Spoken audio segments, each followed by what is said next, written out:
Oke, baik semuanya. Selamat malam ya. Oke, bertemu lagi ya setelah kemarin sempat liburan sehari gitu ya.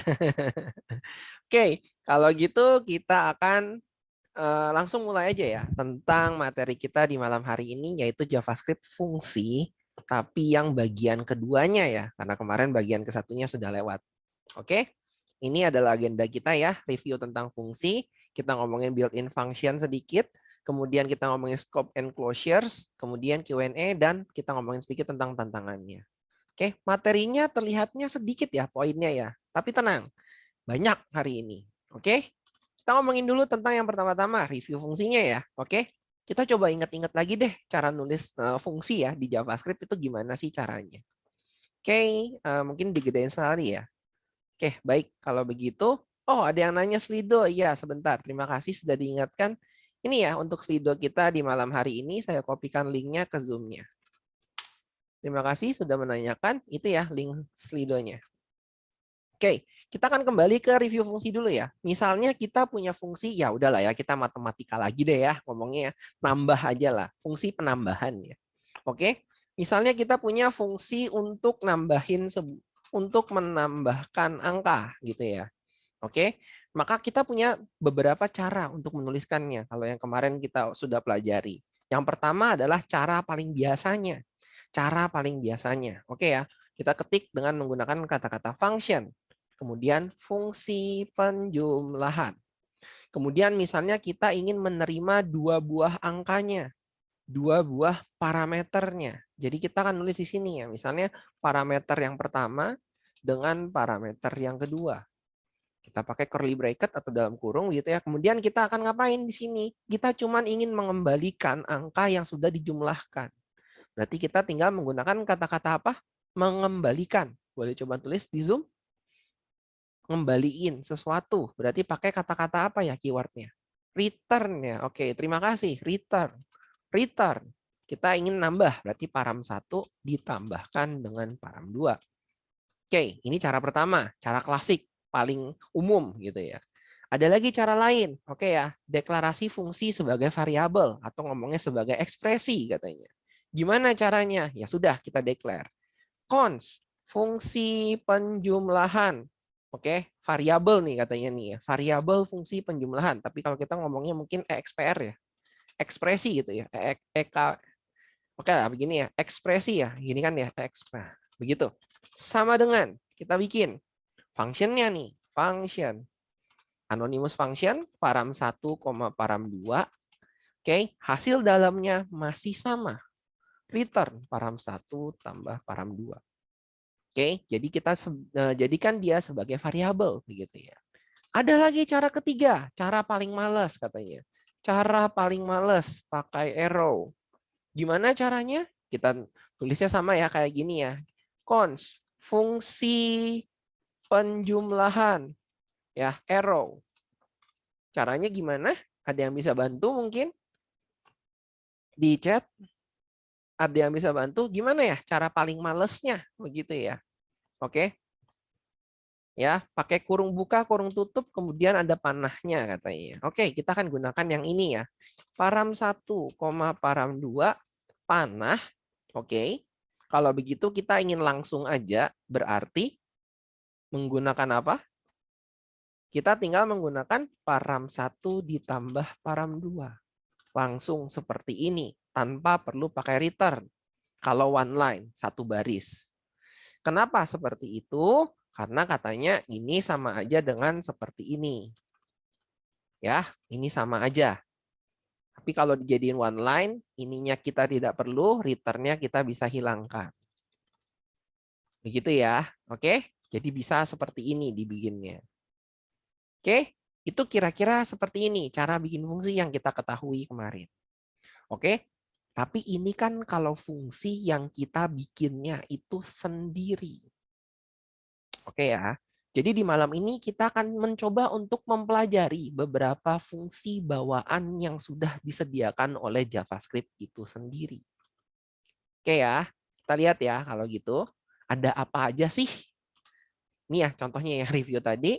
Kita akan ngomongin tentang JavaScript ternyata menyediakan banyak sekali, sebenarnya sangat banyak fungsi bawaan untuk tipe-tipe data tertentu. Contoh ya, ini fungsi bawaan yang universal, begitu kan? Universal berarti dia nggak peduli tipe datanya apa. Ada fungsi namanya adalah is n besar, a kecil, n besar. Atau is not a number.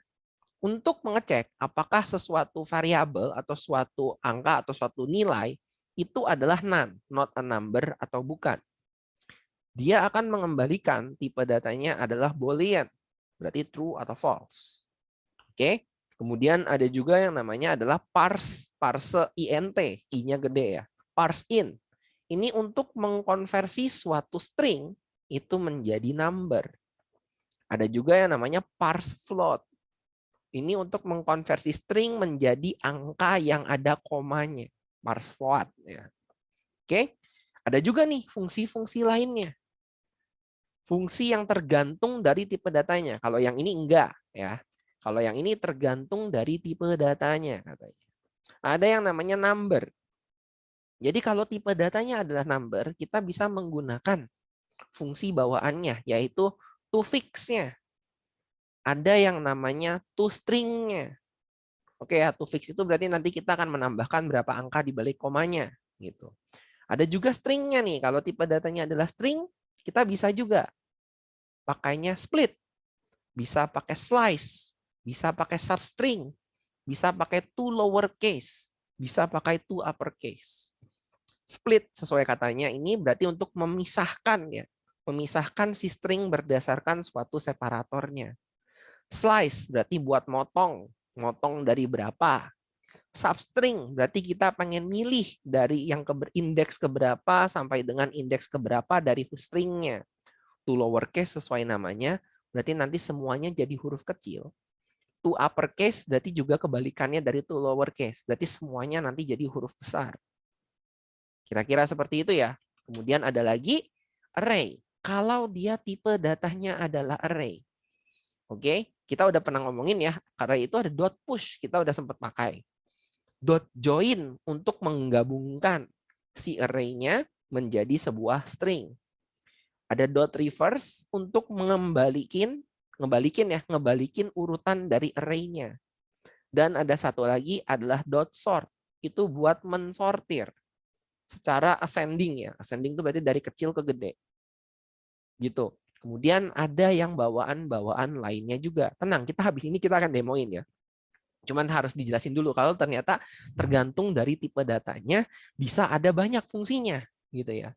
Math, ini matematika ya. Berarti ada math.floor. Oke, math.floor berarti buat ngebuletin ke yang terkecil. Math.sale berarti ngebuletin ke yang terbesar. Dan math.random untuk memilih angka secara acak. Oke ya, cuman ini ada pengecualian math.random itu. Nanti kita akan coba lihat juga ya. Kemudian ada date. Nah, ini juga nih date. Date ini tipe data untuk tanggal ya, date. Ada parse, ada now, ada toString, ada toDateString. 4 ini juga kita akan coba demoin nantinya. Oke. Kemudian kita akan ngomongin, wah gila banyak banget katanya. Oke. Ya, ini hanya segelintir. Oke, ini hanya segelintir yang akan kita coba demokan di malam hari ini. Sebenarnya fungsi bawaan dari JavaScript itu jauh sekali lebih banyak daripada ini. Oke, jadi kita akan coba deh buat ngedemoinnya sekarang. Oke ya, kita akan coba nih. Kita akan coba. Oke. Misalnya nih, kita punya nih sekarang ya, cons misalnya adalah sebuah angka. Oke, sebuah angka nih ya. Oke ya. Tapi saya nulis value-nya adalah not a number, bukan sebuah angka. Atau kita ngomongnya none tadi. Oke. Kemudian kita akan ngomongin lagi adalah cons sebuah angka, jangan deh, string dengan angka bulat. Sengaja ya, panjang nggak apa-apa ya. Oke, misalnya string, tapi sebenarnya dalamnya kita tulisnya angka. Misalnya berapa ya? Misalnya kita tulisnya 999 misalnya. Oke, kemudian kita ngomongin lagi cons sebuah string dengan angka desimal. Oke, berarti ada komanya nih ceritanya nih ya. Oke, misalnya 64,646464. Misalnya seperti itu. Oke ya. Sekarang kita pengen nyoba deh, kita pengen nyari tahu, si sebuah angka itu angka atau bukan sih ceritanya. Oke, maka kalau kita pengen mengecek atau mengetes kondisinya, kita bisa menggunakan suatu kondisionalnya. Kondisional ya. Kondisional berarti kita pakai apa ya? Mengkondisikan sesuatu. Berarti kita pakai kata-kata apa? Boleh tolong dibantu? Pakai kata-kata if. Oke, udah banyak yang ngomong ya. If ya. Oke, if. Nah, kemudian kita pengen ngetes nih, si sebuah angka itu tuh angka atau bukan sih? Jadi kita panggil fungsi yang tadi. Namanya adalah is none. Tuh ada pilihannya ya. Ketika saya tulis is, udah ada. Bentuknya, kalau kita kesulitan ya, oke, cara baca yang dari sini nih yang disediain. Ingat-ingat yang bentuknya kayak kubus ini, itu berarti fungsi. Oke ya, ingat-ingat yang bentuknya kubus ini itu berarti fungsi. Gitu aja tuh, paling gampang. Oh, mana yang fungsi, mana yang bukan gitu kan. Ini nih yang bentuknya kubus itu fungsi. Jadi gampang ya lihatnya ya. Is none. Oke? Dalam kurung minta, ini dikasih dokumentasinya ya. Hidup itu enak nih kalau kita pakai VS Code ya. Karena VS Code juga membantu kita. Dia bisa bantuin kita untuk mencarikan dokumentasinya juga. Walaupun kadang-kadang ya kita mungkin butuh examples-nya ya. Jadi kita harus nyari dari internet. Tapi ini dikasih tahu bahwa isnan dalam kurung dia harus masukin angkanya dan akan mengembalikan boolean. Oke ya, isnan dia meminta sebuah parameter namanya adalah number, tipe datanya harus number dan akan mengembalikan boolean. Oke, cara bacanya gitu ya. Oke, sekali lagi kalau diulang, isnan menerima sebuah parameter dengan nama number, tipe datanya harus adalah number, harus angka ya, dan akan mengembalikan tipe datanya adalah boolean. Oke, berarti kita bisa ngecek dong ya, kalau kita tahu, oh dia ngembalikannya boolean nih, kita pengen tahu sebuah angka. Oke, kita pengen ngetes nih ya, sebuah angka itu tuh sebenarnya angka atau bukan sih gitu ya. Kalau dia bukan angka, maka kita pengen cek aja, kita cuma pengen konsolok aja. Oke, ini bukan sebuah angka. Oke, misalnya cuma kayak gini nih. Maka ketika saya jalankan, kira-kira konsoloknya akan muncul atau tidak? Pertanyaannya gitu ya.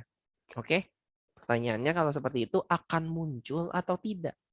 Boleh tolong dijawab coba di Zoom chat mungkin. Jadi ini akan nongol atau enggak ya? Gitu ya.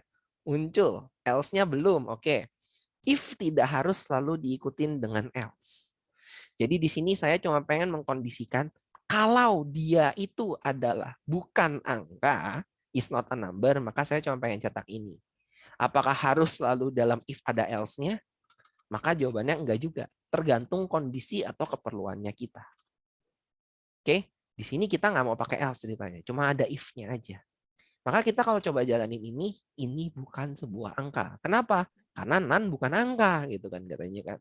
Walaupun kemarin kita udah tahu bahwa type of-nya number ya, oke, tapi dia bukan angka ceritanya. Kalau kita ganti jadi 100, kita jalankan ini, maka dia tidak akan muncul apa-apa. Gitu ya. Oke? Seperti itu. Pertama kasusnya. Oke. Kemudian sekarang saya cuma pengen cetak nih string dengan angka bulat ini. Konsolok ya, berarti ya, sebuah string dengan angka bulat. Aman. Kalau di sini kita cetak, ini bukan sebuah angka nongol 999 nongol. Perhatikan ini warnanya putih menyatakan dia itu string kalau di tempat saya. Kalau dia angka berarti dia warnanya kuning kalau nggak salah ingat. Kita coba lihat nanti. Ceritanya sekarang kita ingin menjadikan dia sebagai sebuah angka. Oke ya. Din punya string nih, ya, string dengan angka 999, tapi kita pengen benar-benar jadiin dia angka. Maka saya akan coba untuk console log ya, sambil manggil si tadi, fungsi yang tadi, yaitu parse int. Nih, menerimanya adalah stringnya. Stringnya berarti apa ya kita ya? Sebuah string dengan angka bulat. Ini ada koma, radix, ada tanda tanya. Tanda tanya itu menyatakan kalau dia itu opsional. Boleh digunakan atau boleh tidak digunakan. Oke ya, tanda tanya di sini itu menyatakan dia opsional. Berarti boleh dipakai, boleh enggak.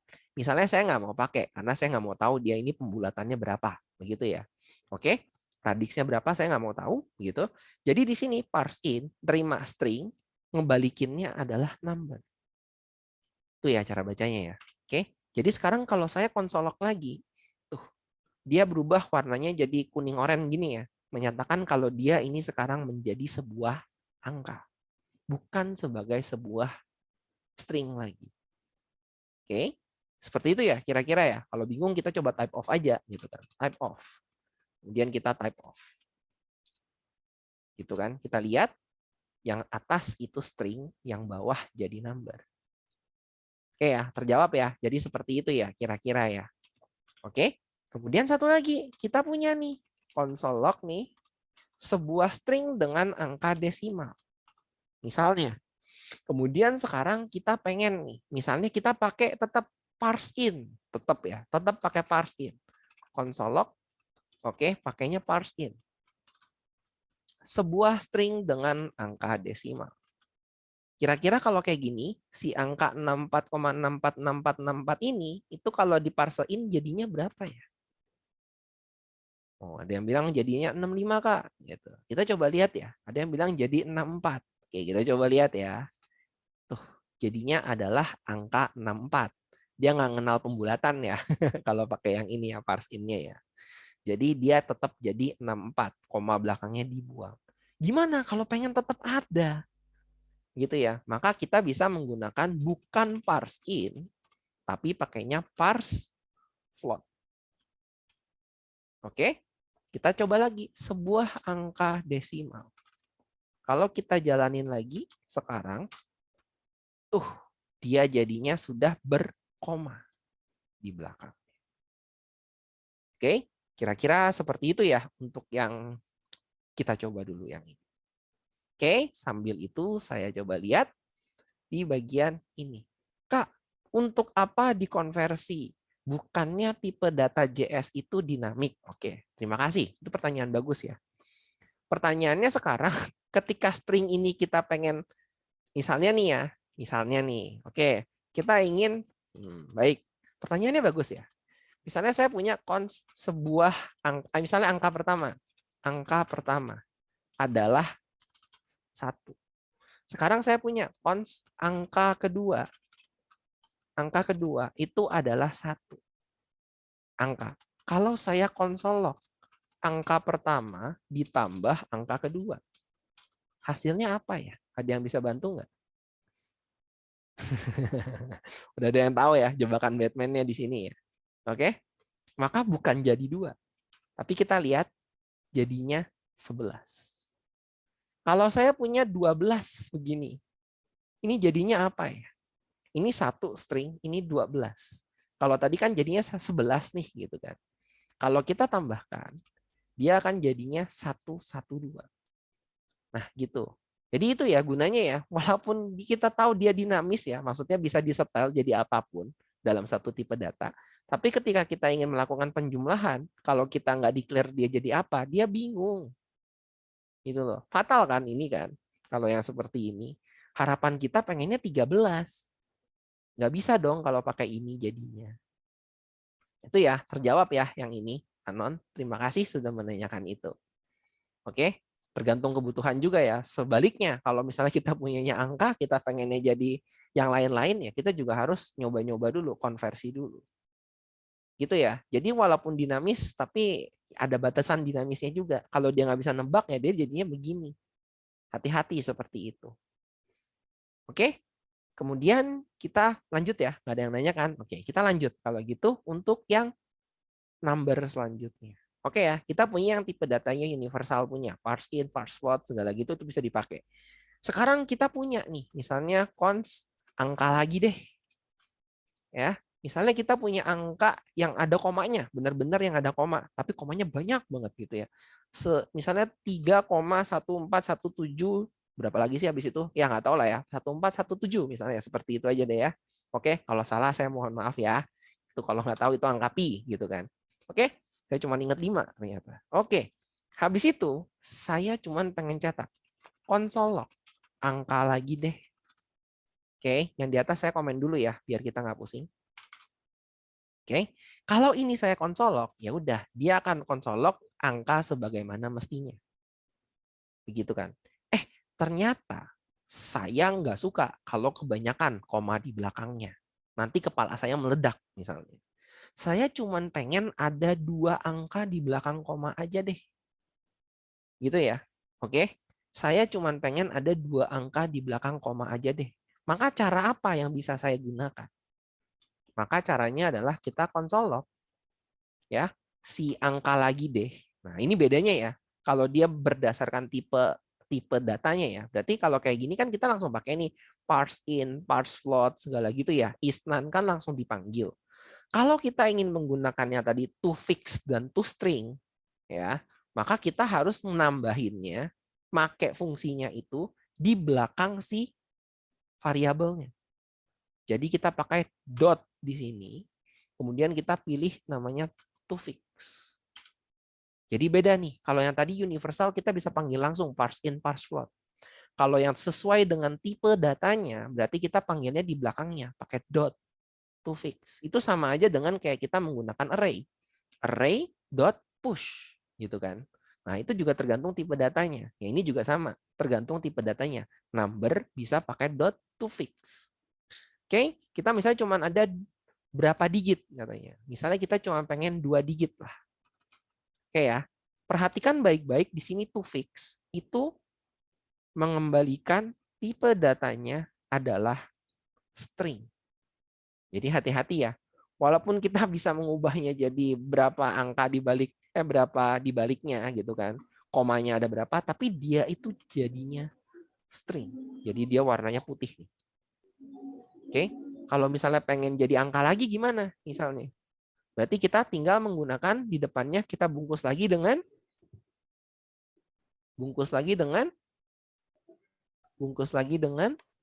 parse float. Thank you. Yang ada koma float, yang nggak ada koma int. Saya mute dulu. Seperti itu. Barulah dapat. Caranya emang nggak ribet ya, agak bolak-balik, tapi mau nggak mau itu JavaScript kan. Dia punyanya fungsinya seperti itu bawaannya. Ya udah kita gunakan. Oke. Kemudian yang satu lagi nih, kalau misalnya ini kita punya angka, sekarang kita pengen jadikan dia sebagai string. Gitu misalnya ya. Kita pengen jadikan dia sebagai string. Maka kita bisa pakai angka lagi deh. Dot to string. Kurung buka, kurung tutup. Oke. Dan bisa digunakan. Oke. Kak, buat apa Kak? Ini kita punya angka biasa, kita jadikan dia sebagai string kayak begini. Terus sebenarnya ada kegunaannya ya. Kalau nanti kita udah mainan tentang security, kita pengen mainin ganti-ganti dia jadi angka-angka tidak jelas gitu ya. Itu bisa kita pakai yang ini. Tapi untuk sementara kita cukup tahu dulu bahwa ada fungsi yang namanya adalah toString. Begitu ya. Oke. Berarti to fix sama toString sama-sama jadi string ya. Iya, betul. Kalau toString dia langsung as it is. Jadi dia angkanya berapapun semuanya akan dijadikan si string. Kalau yang to fix kita bisa potong berapa angka di balik komanya. Gitu ya. Oke. Ada parse double nggak Kak? Ya, kita coba lihat aja ya. Parse double ada nggak nih? Parse. Tuh, adanya cuma 2, float sama int. Jadi yang nanya double ada nggak Kak? Nggak ada ya. Oke. Jadi jawabannya tidak ada. Kak, apakah bisa convert string ABC to int? Katanya. Waduh, ini pertanyaan bagus nih. Oke, misalnya sebuah string ABC, gitu ya. Kemudian kita pengen dia parse in katanya. Console log parse int si sebuah string. Kira-kira jadinya apa ya? Ada yang bisa nebak nggak? Sebelum saya jalankan kode ini. Ayo, ada yang bisa tebak nggak? Error katanya. Wah, jadinya error nih ya katanya ya. Kita coba lihat ya, akankah menjadi error atau tidak? Hex code katanya. Wah, enggak se ekstrim itu jadi hex code. 3 katanya. Kita coba lihat ya. Nah, karena ABC tidak bisa dijadikan angka. Jadi hasilnya none. Seperti itu ya. Oke. Jadi terjawab ya. Apakah bisa convert string jadi int? Bisa. Jadinya none tapi program tidak error ya. Oke. Kak, kalau kasusnya seperti ini, nilai pi 1417, kita cuma mau ambil angkanya, bisa nggak? Waduh, itu permainan logikanya ada, tapi saya tidak jelaskan di sini ya. Oke, nanti kita akan coba ngomongin dulu ya, yang lain-lainnya. Oke, kemudian ada apa lagi tadi? Ada string ya tadi ya. String, nah yang string deh. Oke deh, saya pakai sedikit aja yang string kalau begitu ya. Oke. Mumpung udah ada yang string ya, tadi string itu kita bisa pakai. Yang tadi ya, berarti saya pakai untuk menjawab pertanyaan yang ini. Oke ya, 1417. Oke, sekarang saya punya cons sebuah angka lagi adalah yang ini ya, 3,1417. Oke, saya cuman pengen ambil angkanya aja katanya. Bisa nggak sih kayak gitu? Katanya ya. Maka pertama-tama kita punya idenya dengan yang kita sudah punya sekarang, kita bisa menjadikannya dia sebagai sebuah string katanya. Jadi string ya, console log, kita jadikan dia string. Sebuah angka dot to string. To precision, to string. Oke, maka sekarang dia akan menjadi sebuah string. Oke, sekarang misalnya kita tahu nih bahwa dia itu, ini kan jadi string ya. Berarti kalau string ini ada hurufnya ada berapa ya? 3,1417. 6. Ada 6 nih. Ada 6 hurufnya katanya. Oke, jadi semuanya tuh jadi huruf ya, gitu kan jadinya kan. Berarti kita bisa dong kalau pengen motong gitu ceritanya. Komanya. Bisa nggak ya kayak gitu? Nah, itu ya pertanyaan, itu ya yang bisa saya kasihinnya ya. Oke? Yang saya bisa kasihinnya itu seperti itu ya. Jadi gimana caranya kita bisa motong? Motongnya itu berarti kita bisa menggunakan mungkin split kita pakai, atau slice kita pakai, atau substring yang kita pakai. Atau mau langsung replace juga bisa. Cuman replace udah pakai hex ya. Udah harus pakai regex dan kawan-kawan. Jadi saya tidak jelaskan yang itu ya. Maaf ya Pak Mas Satya Wibawa. Di sini kita pakainya yang sederhana aja dulu untuk fungsi-fungsinya. Kalau udah yang itu skip dulu ya. Baik, kita lanjut ya kalau begini. Gimana caranya? Oke, kita bisa dong. Berarti kan ya udah deh. Kita jadiin string dulu ya. Cons stringnya adalah seperti ini. Oke, kita tahu ini 6 huruf. Kemudian kita pengen nge-split misalnya. Split. Jadi ada nih. Stringnya dot. Nah, ini jadi banyak nih ya. Sebenarnya fungsinya ada banyak tuh. Yang tadi Mas Satya bilang ada namanya replace gitu ya. Tapi saya nggak ngomong dulu yang ini ya. Mungkin kita bisa menggunakan split saja. Oke. Split ini adalah kita akan memecahnya. Oke, tadi sorry kepotong. Di sini kita akan memecahnya berdasarkan pemecahnya itu apa? Separatornya itu apa? Dan dia akan mengembalikan apa di sini? Hasil akhirnya bisa dibaca ini string kurung siku. Jadi maksudnya apa ya string kurung siku? Berarti dia akan mengembalikan array of string di sini. Oke? Jadi kita pakai caranya yang sederhana yang kita tahu dulu aja gitu ya. Oke, split. Berarti kita splitnya berdasarkan apa dong? Ini kan udah jadi huruf nih. Berarti kalau saya pengen pecah kiri dan kanan, pakai dot. Terima kasih. Jadi kalau saya console log ini ya, console log stringnya dot split. Maka yang akan saya dapatkan adalah 3 dan 1417. Gitu. Oke, karena kita kebetulan lagi ngomongin string ya, berarti sekalian kita ngomongin karena ini udah jadi array nih gitu ya. Jadi sekalian kita ngomongin atau masuknya ke dalam yang array-nya. Oke, ceritanya nih array string nih. Oke, saya bikin variabel lagi ya. Const arr string adalah stringnya dot split berdasarkan titik. Oke ya, kita tahu bahwa ini sekarang menjadi array.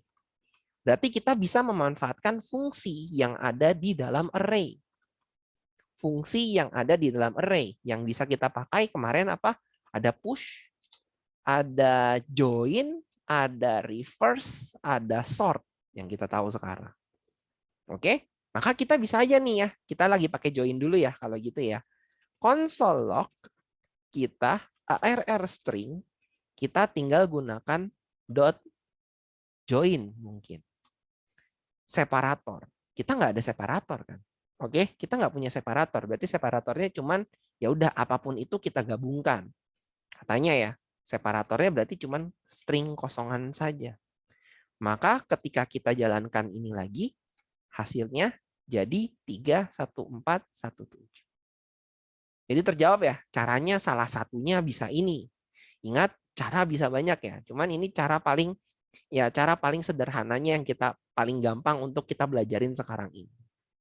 Jadi split dulu berdasarkan titik karena kita tahu ya kalau pemisahnya koma kan titik ya gitu ya. Habis itu kita join. Gitu. Oke? Jadi terjawab ya pertanyaan yang ini ya, Mas Jovianto ya. Oke? Kak, ini masuk aja belum, udah mau masuk ngomongin yang ini. Sabar ya. Sabar. Ih, buru-buru sekali kalian. Oke? Ini yang case yang kalau kita pakai angka. Misalnya kita beneran deh kita pakai array. Oke ya, kita benar-benar pakai array. Cons, sebuah array lagi. Ya, array-nya apa ya? Misalnya string aja ya. Kita pakai string aja ya. Ini adalah kumpulan karakter dalam array. Misalnya gitu nih. Banyak nih kayak gitu kan. Oke ya. Misalnya kita pengen nambahin di paling belakang sebuah string. Misalnya namanya apa? Dunia lah gitu. Maka kita bisa menggunakan kita pengen nambahin di paling belakang sebuah string. Misalnya namanya baru atau dunia gitu kan. Bisa menggunakan push katanya. Terima kasih. Sebuah array dot push si itemsnya. Itemsnya ya bisa banyak. Baru misalnya. Oke, jadi dia akan nambahin di paling belakang nanti. Tek gitu di paling belakang. Oke. Kemudian kita pengen konsolok nih ya. Kita pengen gabungin ini semua. Kita pengen gabungin ini semua menjadi string yang digabungkan dengan kata-kata plus. Berarti ini plus adalah plus kumpulan plus karakter plus dalam plus array plus baru nanti jadinya. Berarti kita bisa pakai apa ya? Kita langsung konsolok aja ya. Kita bisa pakai join. Sebuah array. Kalau tadi kan joinnya kosongan nih. Dot join kosongan ya. Enggak, saya nggak mau pakai kosongan. Saya maunya pakai plus. Berarti separatornya antar ini dengan ini, pemisahnya adalah plus. Jadi plus. Sehingga ketika ini dijalankan, ini plus adalah plus kumpulan, plus karakter, plus dalam, plus array, plus baru, plus. Sesuai dengan separatornya. Kalau pakainya koma, jadinya apa ya? Ya udah, ini koma adalah koma kumpulan koma karakter koma dalam koma array koma baru. Kira-kira seperti itu. Oke. Kemudian misalnya kita pengen balikin urutannya. Jadi kan ini adalah kumpulan karakter dalam array baru. Kita pengen balik. Baru array dalam karakter kumpulan adalah ini. Berarti kita bisa menggunakan yang tadi kita bisa pakai reverse. Nih ya, tuh. Push, join, reverse, sort. Kita bisa pakai reverse jadinya. Oke, kita konsolok nih ya. Sebuah array. Tadi kan ini di join ya. Kita reverse aja deh. Misal. Oke, kita coba lihat. Tuh. Oke ya, karena dia panjang dia jadinya begini ya jadinya ya. Baru array dalam karakter kumpulan adalah ini. Oke ya, jadi dia ke bawah begini. Gak bisa kita apa-apain kalau ini ya. Oke? Kita bacanya mau nggak mau harus kayak gini jadinya. Baru array dalam karakter kumpulan adalah ini.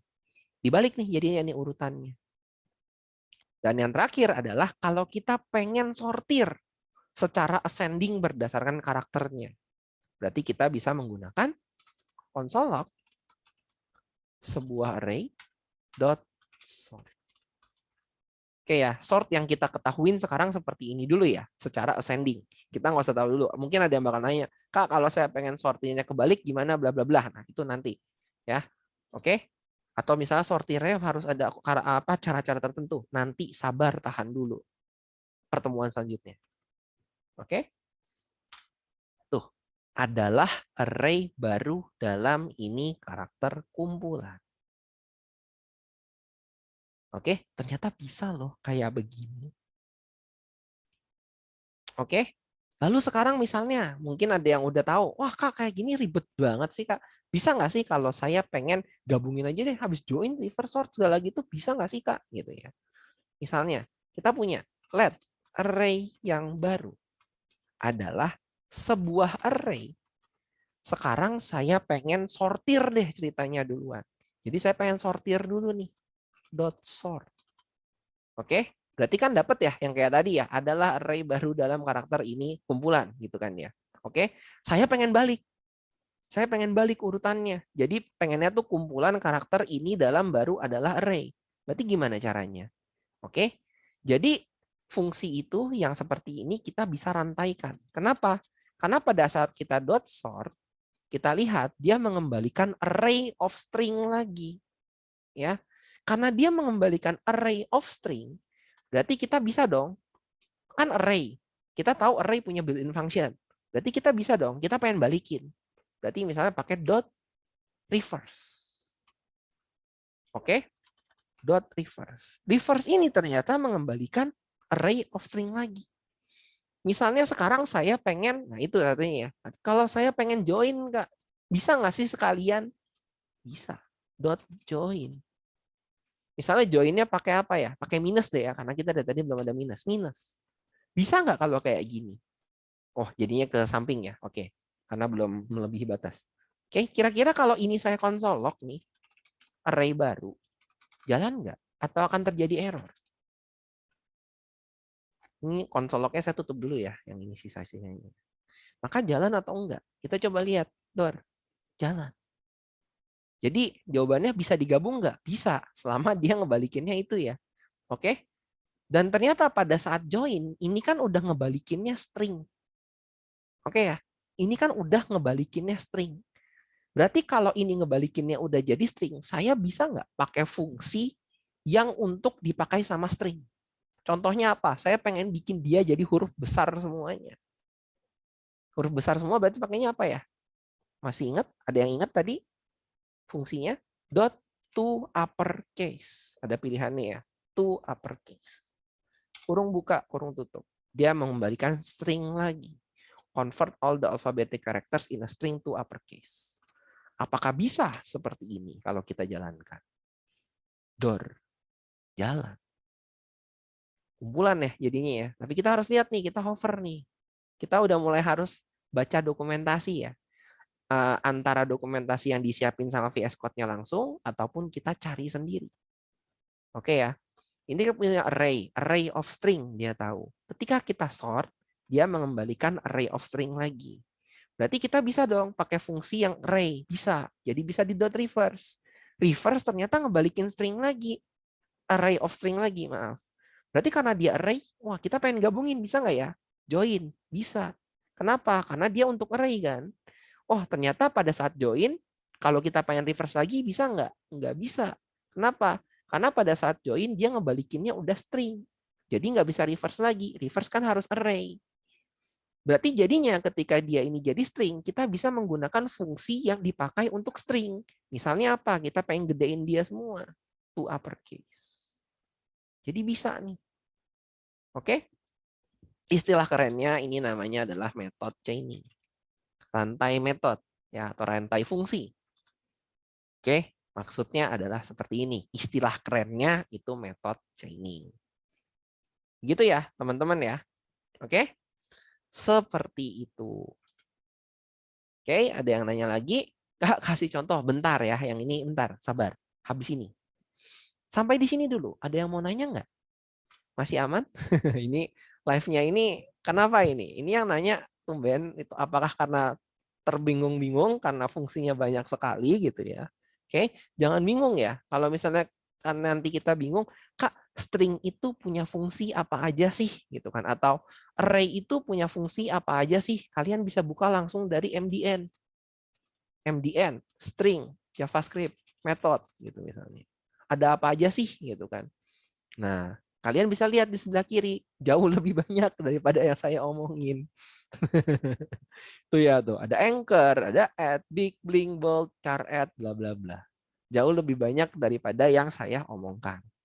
Oke, yang merah ini artinya deprecated, artinya sudah tidak disarankan untuk digunakan lagi.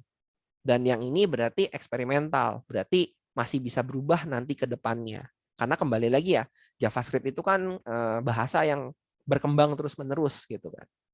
Oke, jadi yang tong sampah ini deprecated sudah tidak disarankan untuk digunakan, dan yang lambangnya eksperimental ini ada tabung gelasnya itu suatu saat bisa berubah. Jadi nggak boleh ya. Kalau bisa sih pakainya yang ini aja nih, yang tidak ada lambangnya begitu. Ini baru string loh, ada banyak loh gitu kan. Bagaimana saya menghafalnya itu semua? Jujur, saya juga nggak hafal. Ya, jujur kalau ditanya saya juga nggak hafal. Makanya saya selalu patokannya dari dokumentasi. Kira-kira ada apa yang bisa ngebantu saya ya untuk menyelesaikan suatu kasus. Makanya kita ngomonginnya kasusnya apa, pengennya apa, cari fungsinya kira-kira ada apa yang bisa membantu saya. Begitu. Berawal dari masalah. Katanya kan gitu kan. Belajar itu berawal dari masalah. Punya masalah apa, pengen kita codingkan. Kan seperti itu. Ya, MDN Web Docs, cari aja begini. Kalian tinggal cari pakai kata kuncinya, pokoknya harus googling ya. Karena kita sebagai developer, googling dan Stack Overflowing itu adalah salah satu soft skill yang harus kita punya gitu. Ya, tinggal ketik aja caranya MDN, pokoknya depan-depannya tuh MDN, JavaScript string gitu. Nanti juga dapat. Gitu. Ya, kira-kira seperti itu. For each, nanti sabar, minggu depan pertemuan selanjutnya. Puas kok, tenang ya. Pukul aja ke atas saya ini. Oke. Kak, kalau ingin tahu simbol yang ada di VS Code itu yang dicari apa ya? Simbol-simbol yang ada di VS Code. Oke, maksudnya mungkin nggak ngerti tadi VS Code adanya apa aja gitu ya. Pada saat sebuah array.join, ya misalnya dot, ini kubus maksudnya apa sih? Dia ada kasih tanya dalam kurung method. Kalau kita hover ke sini nih, kita hover ke length gitu ya misalnya ya. Length itu adalah property.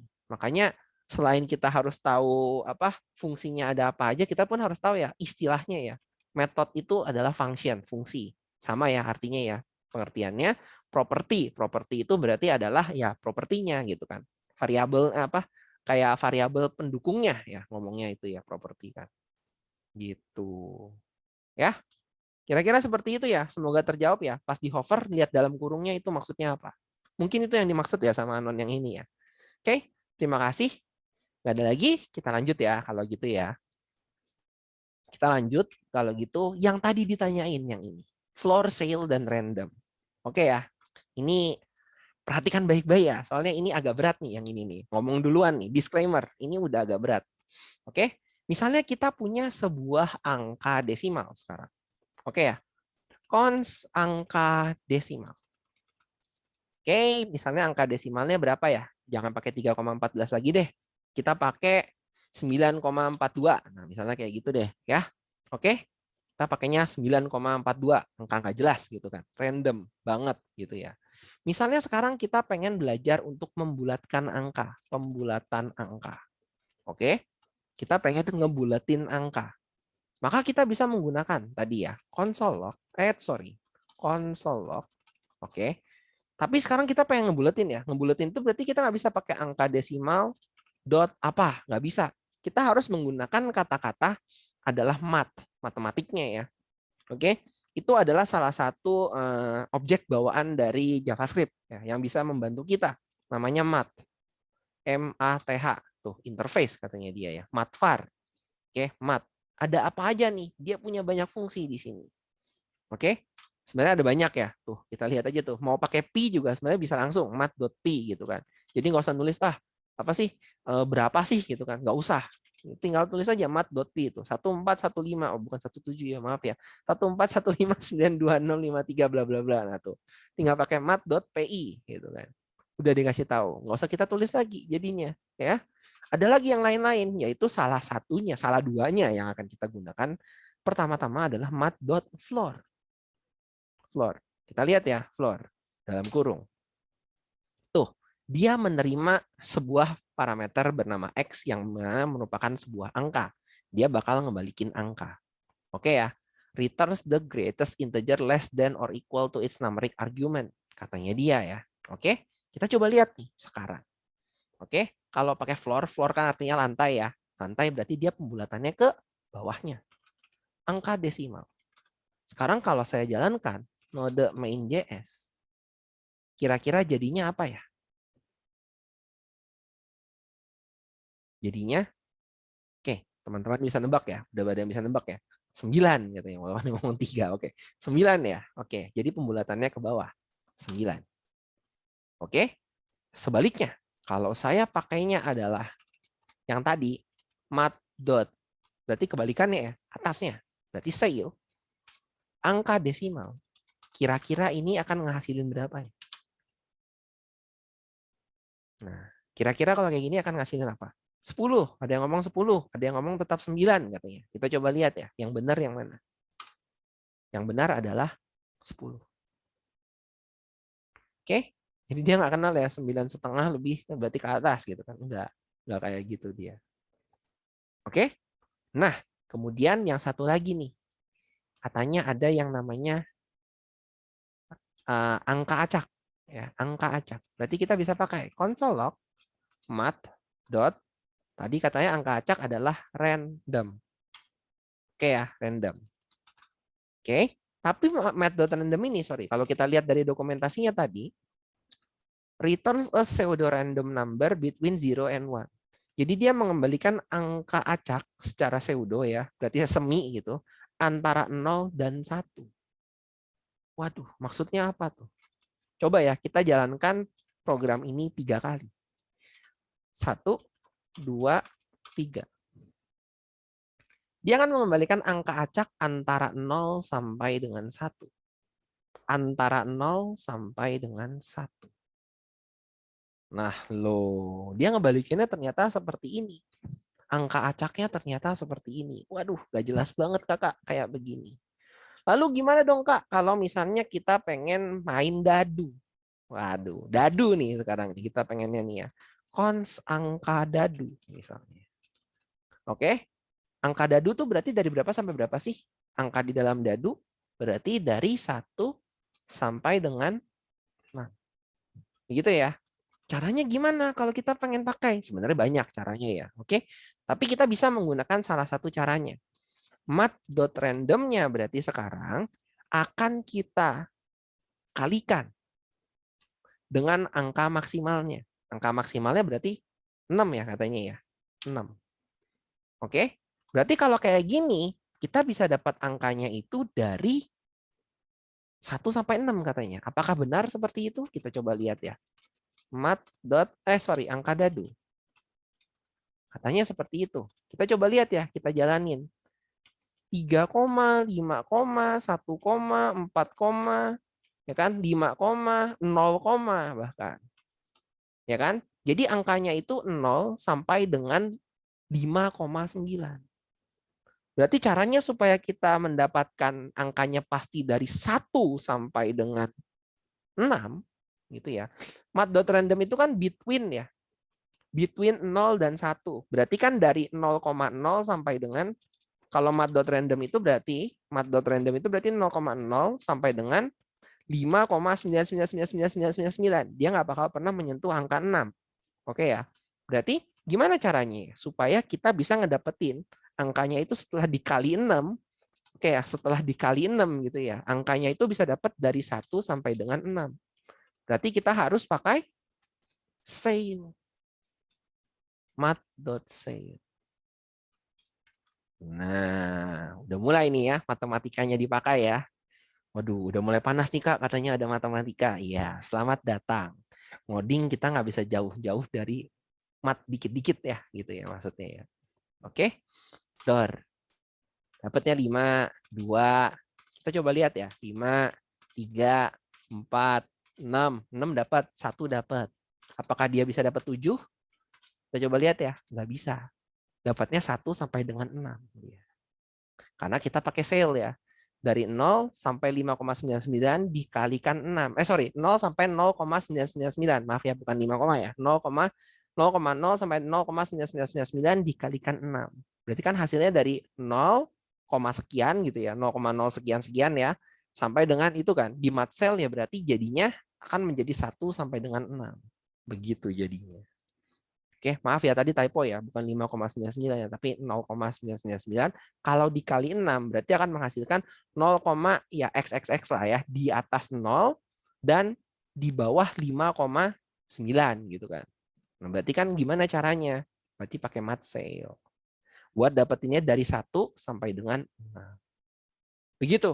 Ya, jadi bagi yang tadi nanya, Kak, gimana contohnya floor cell random? Terjawab ya. Oke, nunggu dong, gimana sih gitu. Oke. Kak, kenapa function itu kubus? Ya, saya tidak tahu. Tanya sama yang bikin ya, gitu kan. Oke. Matfloor fungsinya apa? Tadi udah dijelasin ya, semoga udah ngerti maksudnya. Oke. Kalau gitu, kita lanjut. Oke ya, kita lanjut ya. Oke. Kita belum masuk materi yang serunya kita. Oke, ini adalah salah satu materi paling serunya kita soalnya. Oke, satu lagi adalah apa sih terakhir? Kayak habis ini yang seru deh kayaknya deh. Ya, benar. Date. Nah, lo built-in function date. Date itu katanya adalah objek bawaan JavaScript ya, sama kayak mat. Oke. Objeknya ini memiliki banyak fungsi untuk menunjang date. Sesuai namanya, date ya. Tanggal, hari, bulan, tahun, jam, menit, detik, dan time zone mungkin. Oke. Dan harus di notes, untuk date ini adalah sesuatu yang cukup sulit bagi developer pada umumnya. Karena kita ketahui sendiri ya, wah tanggalnya hari ini, bulan ini 30, bulan depan 31, kemudian yang 28, terus tiba-tiba ada tahun kabisat jadi 29. Waduh, pusing kan itu kan? Ya, memang agak susah ya. Jadi saya harus ngomong dulu kalau ini cukup sulit. Semangat ya. Oke, sekarang kita akan coba lihat. Kita pengen pakai date. Date itu ada yang namanya parse. Ada yang namanya kita bikin new date-nya. Kemudian kita ada nyari angka sekarangnya. Angka sekarangnya itu berarti pakainya now. Kita coba lihat dulu yang 3 ini. Oke ya, maksudnya apa sih Kak? Sekarang saya pengen untuk mencetak tanggal sekarang. Tanggal sekarang nih ya. Oke, paling gampang deh. Const tanggal sekarang adalah dengan menggunakan new date. Oke ya, new date. Oke, kurung buka, kurung tutup. Dia seperti ini. Oke, cara kerjanya seperti itu. Kita konsolok aja tanggal sekarang. Oke, maka hasil outputnya ini nanti adalah dalam bentuk YYYY, year ya, kemudian MM, kemudian DD, kemudian dipisah dengan time zone-nya, kemudian ada jamnya, menitnya, detiknya, dan milisekonnya. Ada dot milisekon. Oke, atau kalau kita jalankan formatnya adalah seperti ini. Ada Z di belakang. 2022-06-02. Oke, time zone-nya saya sekarang gitu ya. Time zone-nya saya berarti pakainya yang kosong-kosong gitu ya. 12.54.14. Oke, atau kalau kita berarti T plus 7 ya. T plus 7 berarti 7.54.14. Apakah benar? Kalau saya WIB berarti plus 7 kan soalnya kan. Oke, berarti 7.54. Benar ya? Jam sekitar segituan. 19.54, maaf maksudnya. Oke? Itu adalah tanggalnya. Objek date-nya nih. Mulai ya, oke? Sekarang kalau di komputer ya, mereka itu nggak kenal yang seperti ini sebenarnya. Representasinya kalau tanggal di dalam komputer itu dalam milisecond. Angka milisecond. Oke ya. Sejak tanggal 1 Januari berapa ya? 1970 kalau nggak salah. Jam 00.00.00 GMT atau UTC. Oke ya, kita kan di UTC plus 7 ya. Oke, Bangkok, Hanoi, Jakarta itu UTC plus 7. Itu UTC plus 0. Berarti benar-benar waktu standarnya. Oke? Atau ini istilahnya ya disebut juga dengan istilahnya adalah millisecond sejak waktu istilahnya ya 1 Januari 1970 itu namanya adalah waktu epoch. Epoch kalau mereka ngomongnya. Atau istilahnya adalah epoch time. Oke, gimana caranya kita ingin mencetak epoch time-nya? Maka kita bisa menggunakan const tanggal sekarang dalam epoch adalah kita bisa menggunakan date ya, dot now. Dia mengembalikan number. Numbernya dalam bentuk millisecond epoch time itu. Kalau sekarang saya console log, oke ya, tanggal sekarang dalam epoch, maka dia akan mengembalikannya angka dalam millisecond. Nah, ini. Jadi pada saat saya panggil nih 2022-0602 pada jam 12.5633 time zone 0 itu adalah 165417459361. Oke, seperti itu kira-kira. Cukup sulit? Ya. Selamat datang di dunia date. Harus ngomong nih, udah di disclaimer duluan ya soalnya ya. Oke? Kemudian gimana Kak caranya kalau saya pengen menyetel waktunya di waktu-waktu tertentu atau di jam-jam tertentu? Maka kita bisa menggunakan parse ini. Jadi kita udah pakai new date, kita udah date.now, kita bisa pakai parse. Maksudnya parse itu gimana? Misalnya kita pengen nyari selisih waktu 2 detik. Selisih waktu dari 2 tempat. Dari jangka waktu tertentu dengan jangka waktu tertentu. Misalnya. Oke? Kita punya waktu awalnya. Waktu awalnya berarti waktu awal. Ngomong gitu aja deh ya, waktu awal, oke. Kita misalnya pengen ngitung dari ya, kita pengen ngitung dari 1 Januari 1970 0000 ini.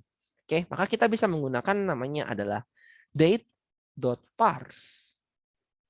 Misalnya saya pakai, dia mintanya string ya. Nah, di sini ya. Kita bisa pakai cara yang kayak tadi. 01 Januari berarti Jan 1970 dalam format ini ya, dalam format waktunya berarti 00.00.200. Lalu kita tulis waktunya dalam zona waktunya, berarti kita ngomong UTC plus 0 ya, oke. Kalau saya console log, maaf. Kalau saya console log waktu awalnya, ada yang bisa ngomong nggak?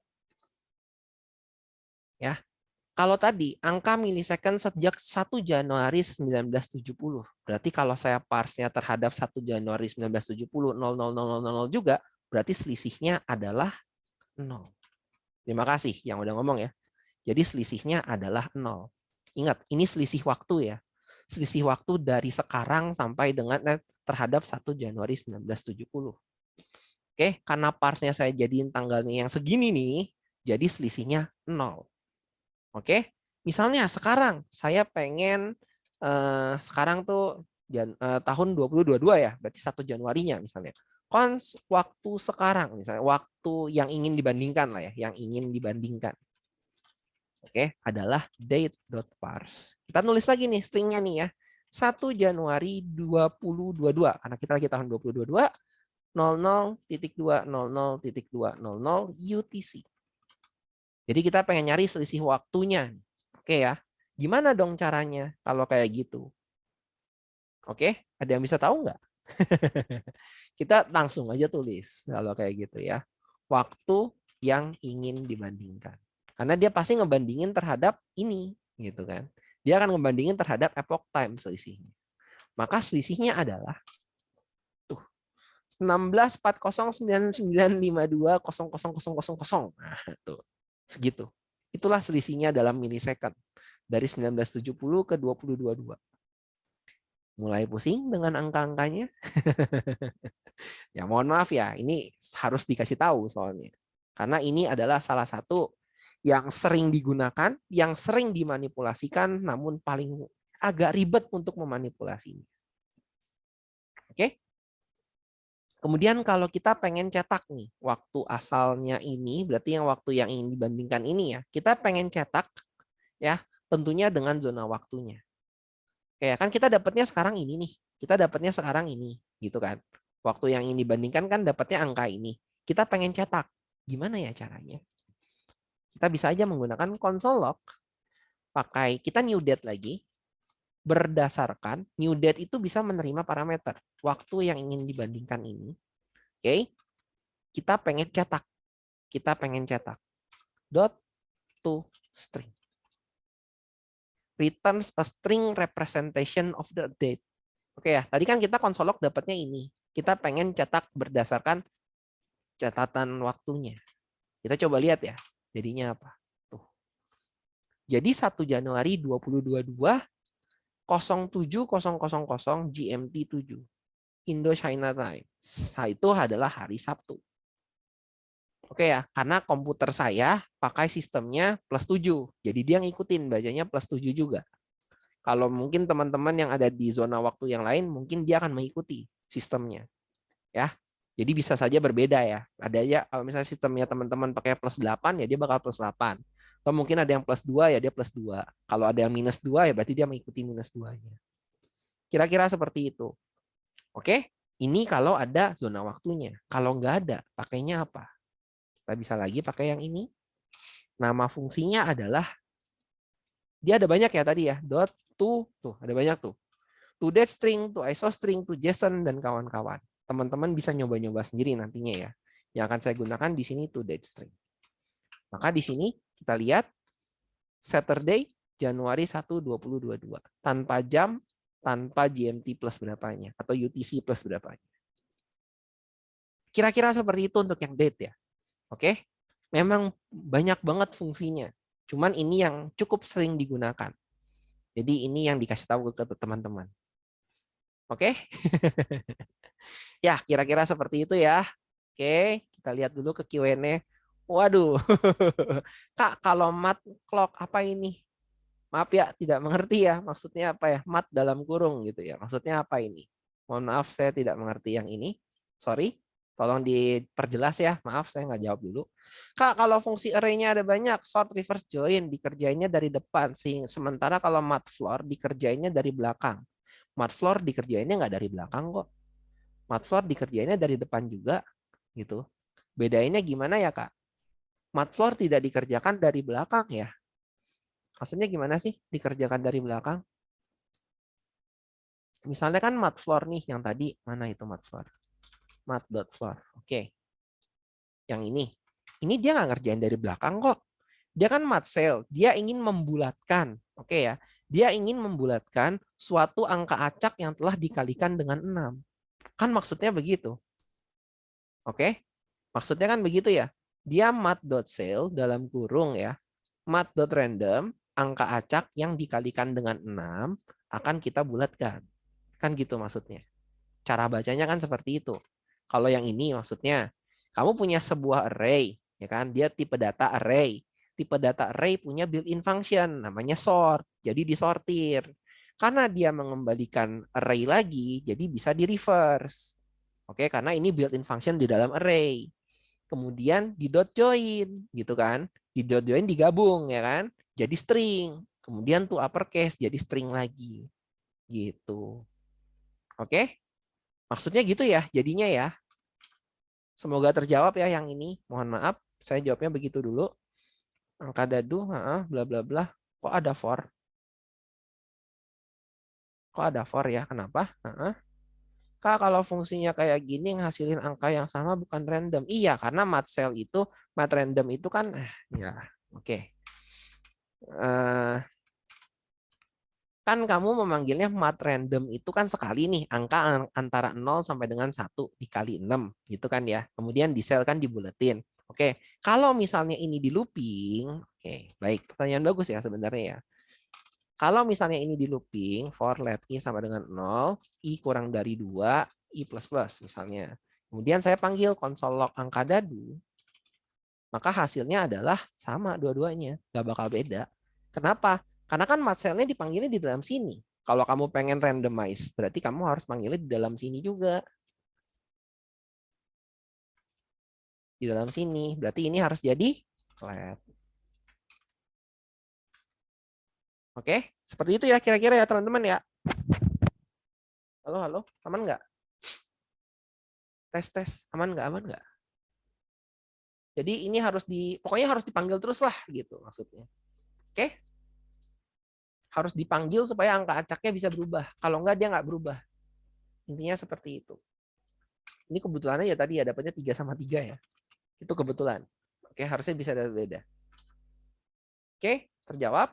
Default time zone dari date apa ya, Mas? Itu dari sistemnya kita. Sistemnya kita pakainya komputer kita. Komputer kita pakai time zone-nya apa? Dia ngikutin dari situ. Oke? Maksudnya 16. Wah, ini tadi udah diomongin ya. Itu adalah selisih milisecond, milidetik. Oke ya, kalau nggak tahu milisecond, milidetik dari tanggal yang kita maksud. Oke, angka milisecond dari tanggal yang kita maksudkan. Kalau date now berarti sekarang terhadap 1 Januari 1970 000000 UTC. Selisih milidetiknya itu adalah angkanya. Oke, itu ya, terjawab ya. Kak, bagaimana cara mengambil date sebaliknya? Format tanggal, bulan, tahun dari database. Contoh PHP. Wah, ini pertanyaannya udah PHP ya. Oke. Jawabannya adalah menggunakan parse. Jawabannya adalah menggunakan parse ini. Oke ya, parse ini kan sebenarnya kamu bisa menggunakan yang lain-lain atau bisa menggunakan format. Oke, jadi date itu bisa diformat tergantung dari formaternya mau bagaimana. Itu juga bisa. Oke. Jawabannya seperti itu ya. Saya jawab ya. Soalnya yang ini memang sering dipakai, jadi saya harus jawab. Oke? Gimana caranya ambil data sebaliknya ini kan tanggal, bulan, tahun. Tapi biasa dari database kan YYY MMDD ya. Kalau saya nggak salah ingat sih tahun, bulan, tanggal ya. Jarang yang pakai tanggal, bulan, tahun. Tapi kalau misalnya iya pakai tanggal, bulan, tahun berarti harus pakai formaternya. Begitu. Oke? Dari epoch ke date manusiawi pakai fungsi apa? Pakai fungsi yang tadi yang dijelasin. Pakai apa tadi di sini? Tadi ada yang bisa jelasin? Ada yang masih ingat? Pakainya apa? Pakai, aduh, pakai to string. Pakai to string, ya, atau to date string. Terjawab ya. Habis itu ya. Yang lain-lain saya tidak jawab dulu ya. Mohon maaf ya, karena waktu kita nih. Cara ubah pattern date gimana Kak? Tadi pakai date format. Ada, coba dicari ya. Oke. Sebenarnya inilah kegunaan kita punya Stack Overflow dan googling ya. Nggak bisa menjawab semuanya saya ya. MDN date JavaScript. Bisa dibaca deh dari sini. Fungsinya ada banyak banget, terlalu banyak. Jadi saya juga bingung kalau ngejelasinnya gimana. Oke? Kira-kira seperti itu ya. Semoga terjawab ya. Cara ubah pattern date gimana? Baca dari yang tadi dokumentasinya. Custom format sama juga yang tadi. Itu ya. Kok itu ada new date yang langsung pakai date now tidak pakai new? Oke, ini pertanyaan bagus. Sebenarnya ini kalau new date itu kita akan membuat sebuah objek date yang baru. Kalau date.now itu sebenarnya date-nya itu sendiri sudah punya built-in function bawaan yang akan mengembalikan date yang barunya ini. Ceritanya seperti itu. Memang agak pusing ya. Tapi ini akan make sense ketika kita belajar OOP. Kalau sekarang mungkin tahan dulu aja ya. Kita tahunya cuma ada new date sama date.now dan date.dot lainnya begitu. Oke? Kira-kira seperti itu. Jarak hari convertnya milisecond. Nah, ini juga tolong dicari sendiri ya kalau yang ini ya. Pokoknya saya cuma kasih tahu clue-nya tadi pakai yang ini, date parse. Mungkin bisa dapat apa dan diapain. Begitu ya. Oke? Kira-kira seperti itu. Kak, kalau dari date parse isinya tanggal sebelum 1970, apakah bisa, Kak? Silahkan dicoba sendiri. Oke, saya nggak jawab dulu kalau yang ini ya. Oke, dicoba aja kalau yang ini. Dah, kira-kira seperti itu. Mohon maaf ya, kita waktunya ini materi kita masih ada satu. Oke, kita langsung lanjut ya teman-teman. Sorry ya, mind blown kan? Udah mulai panas kan kita kan? Udah belajar mat, dikasih date jadi satu. Waduh. Tapi mau nggak mau ini harus belajar soalnya ini sering banget kepake. Masih ada satu lagi yaitu tentang scope dan closures. Oke ya, ini hal yang cukup berhubungan. Oke ya, dua hal ini saling berhubungan. Oke, tapi sebenarnya nggak sama dua-duanya. Oke ya, kenapa? Wah, ya itu. Nanti kita akan coba belajarin scope itu apa, closure itu apa. Oke, kalau kita ngelihat nanti berdasarkan pengertiannya, itu katanya tuh terlihatnya tuh sebenarnya simple katanya. Ya, pengertiannya. Tapi sebenarnya ini adalah suatu tingkat yang cukup lanjut untuk JavaScript. Oke ya. Scope itu adalah batasan akses variabel. Kemarin waktu kita belajar function pertama kali juga udah sempat disinggung, itu maksudnya apa. Dan yang kedua adalah closure. Closure itu sebenarnya sederhananya adalah fungsi di dalam sebuah fungsi.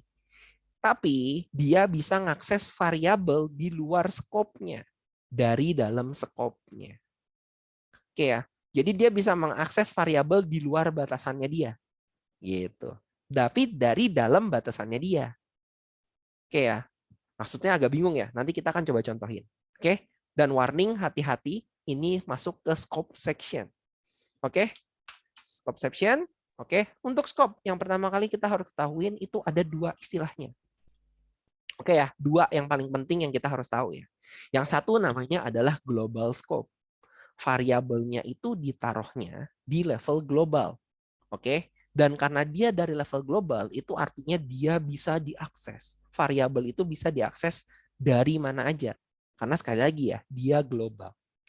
Yang kedua adalah local scope. Local scope itu berarti variabelnya itu ditaruhnya di lokal. Di lokal itu berarti bisa di dalam blok tertentu aja. Jadi maksudnya ketika dalam blok tertentu aja, variabel tersebut itu hanya bisa diakses dalam blok lokal itu aja. Nggak bisa dari tempat lain. Oke ya, contoh nih ya. Kita contoh berarti. Mulai bingung gitu kan. Ah, apaan sih Kak? Maksudnya kok aneh berbelit-belit gitu kan. Ya udah, kita contohin aja. Kalau gitu ya. Misalnya, saya punya global variable. Const global var. Sah dong ya kalau kita taruhnya di atas ini. Ini kan semuanya di komen ya. Oke.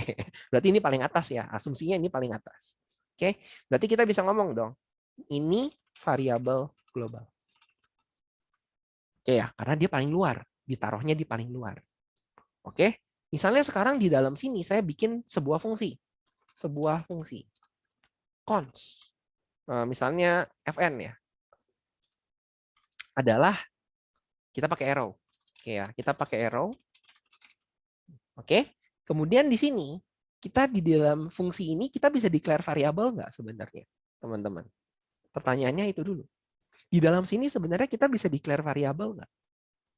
Di dalam fungsi ini. Bisa ya? Oke, thank you teman-teman udah ngejawab ya. Berarti di dalam sini sebenarnya bisa bikin global variabel, lokal variabel namanya. Oke ya. Let lokal variabel. Oke, saya pakai let atau pakai const ya? Nah, let aja dulu deh, nggak apa-apa deh.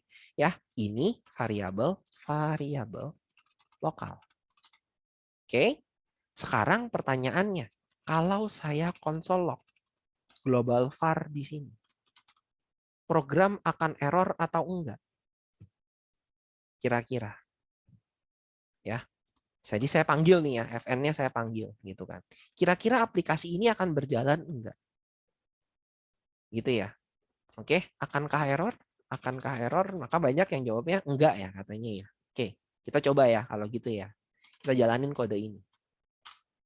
Ini variabel global. Jalan. Oke, karena dia global. Global bisa diakses dari mana aja. Namanya global ya. Oke, berarti kalau ini lokal variabel, kita di dalam scope yang ini, kita pengen console log. Kita pengen console log lokal var. Tentunya pasti jalan. Karena kan lokal ya namanya ya. Oke, tapi misalnya ini kan udah di luar scope-nya nih. Fn kan cuma sampai sini ya. Kalau saya console log lokal var-nya di sini, akankah error sekarang? Nah, udah mulai ketebak ya. Jadi jawabannya adalah kode ini akan error. Kenapa? Local var is not defined. Oke, jadi sekarang kita tahu ya bahwa variabel lokal hanya bisa diakses di dalam scope-nya dia aja. Scope-nya dia apa? Dia di-define di dalam JavaScript ini. Di dalam blok yang ini, blok fungsi yang ini. Sedangkan di sini berarti di luar scope-nya dia. Nggak bisa diakses. Jadi. Oke ya, seperti itu ya. Ini adalah scope. Aman ya, seperti ini. Aman ya, ini adalah scope. Oke, so, coba lihat Q&A lagi. Ada nggak parsing dari millisecond ke days? Ya, ini lagi masih day ya. Oke, kita skip dulu ya. Sorry ya kalau yang formatting date. Biar kita bisa cepat. Oke, kemudian sekarang kita akan lanjut kalau begitu ya. Oke, kita akan lanjut. Misalnya saya bikin sebuah fungsi lagi. Const fn yang kedua. Oke ya, di sini saya punya lokal var2. Ini adalah variabel lokal yang kedua. Misalnya saya pengen, lokal var2. Sekarang di sini saya pengen console log lokal var. Kan ini setara nih bloknya nih kan, satu indentasi gitu kan ke dalam. Bisa nggak ya kalau saya ngaksesnya di sini? Kira-kira. Kalau ini saya jalankan, fn2 begitu ya, fn2 gitu. Jalan nggak? Nggak bisa ya, pada ngomong enggak nih. Waduh, keren ya, udah pada jago berarti, udah ngerti artinya scope. Oke, berarti sampai di titik ini kita udah ngerti nih, lokal variabel scope-nya itu cuma di sini aja hidupnya. Di luar ini dia benar-benar nggak bisa diakses. Walaupun satu tingkat ya, ini kan sama-sama satu indentasi gitu katanya. Nggak bisa seperti ini. Oke? Oke ya, seperti ini ya. Jadi ini adalah scope. Aman katanya. Oke, kemudian kita akan ngomongin tentang yang satunya lagi adalah yang namanya closures. Closures. Closures ini adalah salah satu ilmu yang sangat fundamental di dalam JavaScript dan penting sekali untuk kita ketahui.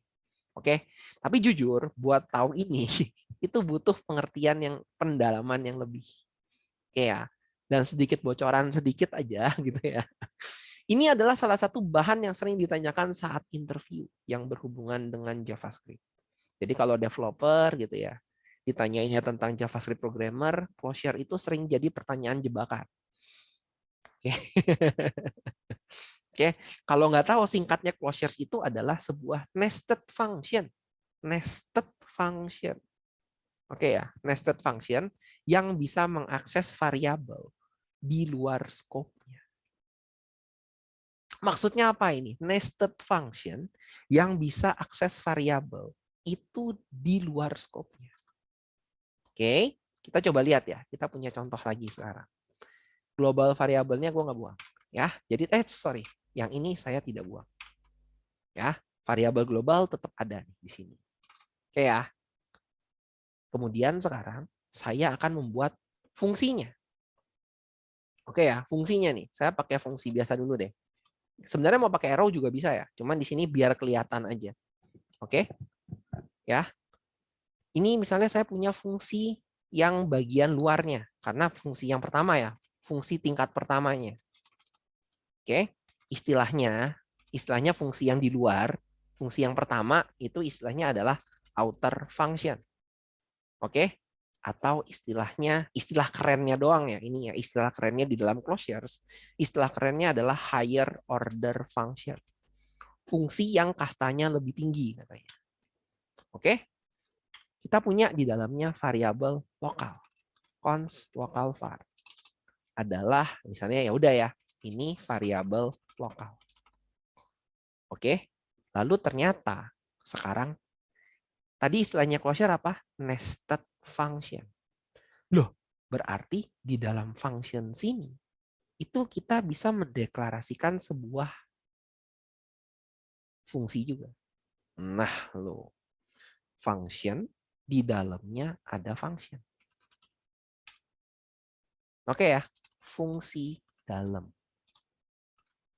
Ini inner function-nya ya. Oke? Atau kalau kita pengen ngomong, ini adalah closures-nya. Oke, fungsinya kan scope-nya di sini ya. Ingat ya, fungsinya scope-nya di sini ya.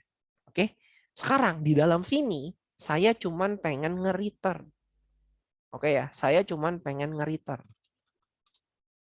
Return array. Return array ya, return array. Oke, di mana indeks ke nolnya yang pengen saya balikin adalah global variable. Oke, dan satunya lagi yang saya pengen balikin adalah si lokal variable. Ingat ya, ini bukan global, ini lokal. Oke ya, kita punya fungsi exception. Nge-returnnya global variable sama lokal variable. Nah, tapi ini kalau kita lihat warnanya gelap. Kita hover, tulisannya fungsi dalam is declared, but its value is never used. Tidak pernah digunakan. Oke ya. Nah, sekarang saya pengen ya. Saya pengen. Ini saya nanti akan menuliskan sesuatu di sini. Ya, perhatikan baik-baik ya. Saya pengen menuliskan sesuatu di sini. Tapi ceritanya adalah cons. Misalnya saya panggilnya ini adalah ini ya. Fn dengan closure. Fungsi dengan closure. Oke, adalah fungsi luar yang saya invoke-kan. Oke. Nah, ceritanya kalau saya konsolog ini sekarang, oke ya, kalau saya konsolog ini sekarang, Fn dengan closure, oke, itu isinya apa ya sekarang? Ada yang bisa tebak nggak? Ini dulu.